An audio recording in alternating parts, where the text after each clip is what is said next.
نحمده ونصلي على رسوله الكريم اما بعد فاعوذ بالله من الشيطان الرجيم بسم الله الرحمن الرحيم قال الله تبارك وتعالى في كلامه المجيد وفرقانه الحميد اعوذ بالله من الشيطان الرجيم بسم الله الرحمن الرحيم لقد كان لكم في رسول الله أسوة حسنة لمن كان يرجو الله واليوم الآخرة۔ میرے عزیز و رب ذوالجلال نے کلام مجید میں رسول اللہ صلی اللہ علیہ وسلم کے بہترین نمونے کے بارے میں کما یلیق بشانہ ارشاد فرمایا، یقیناً تمہارے لیے رسول اللہ صلی اللہ علیہ وسلم کی سیرت میں بہترین نمونہ ہے اس شخص کے لیے جو اللہ تبارک و تعالی اور روز محشر پر ایمان رکھتا ہو۔ میرے عزیزوں، محمد رسول اللہ صلی اللہ علیہ وسلم کی پیروی کس چیز میں اور کیوں کرنی چاہیے، اس کے لیے آج ہم کو سیرت نبی صلی اللہ علیہ وسلم کا عملی پہلو دکھانا ہے۔ یہ انبیاء کرام اور بانیان مذہب کی موجودہ سیرتوں کا وہ باب ہے جو تمام تر خالی اور سادہ ہے، لیکن محمد رسول اللہ صلی اللہ علیہ وسلم کی سیرت کا یہی باب سب سے بڑا ضخیم ہے، اور تنہا یہی ایک معیار اس فیصلے کے لیے کافی ہے کہ نبیوں کا سردار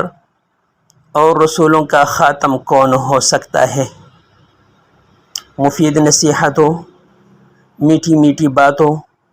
اور اچھی اچھی تعلیموں کی دنیا میں کمی نہیں، کمی جس چیز کی ہے وہ کام اور عمل ہے۔ موجودہ مذاہب کے شارعوں اور بانیوں کی سیرتوں کے تمام صحیفے پڑھ جاؤ، دلچسپ تھیوریاں ملے گی، دلاویز حکایتیں ملے گی، خطیبانہ بلند آہنگیاں ملے گی، تقریر کا زور و شور اور فصاحت و بلاغت کا جوش نظر آئے گی، مؤثر تمثیلیں تھوڑی دیر کے لیے خوش کر دے گی، مگر جو چیز نہیں ملے گی وہ عمل اور کام۔ اخلاق کا عظیم مرتبہ انسان کی عملی سیرت کا نام